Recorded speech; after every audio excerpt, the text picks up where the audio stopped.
First and foremost, I was a rascal. Wherever I walk, I tell you, they always sack me. I don't understand. Like sex for rules. Sex for rules. If I say I need to come and warm my bed so that I can give you this role, and you say no, you don't want, go, you don't want, they cannot force you to do that. If somebody introduces anything to you, if you are not interested, say no.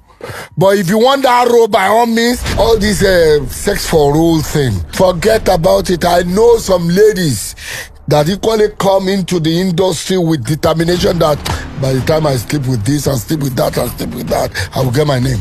I know of some popular actresses. I know of even a magistrate.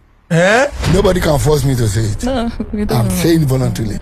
How will you accept to go and sleep with? How much do you trust yourself and your ability to deliver? Sure. One, if I am Jide Kosoko.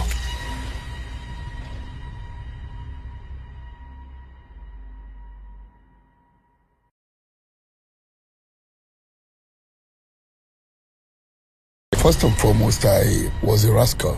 Wherever I walk, I tell you, they always sack me. I don't understand. Like sex for rules. Sex for rules. If I say I need to come and warm my bed so that I can give you this role, and you say no, you don't want, go, you don't want, they cannot force you to do that. If somebody introduces anything to you, if you are not interested, say no.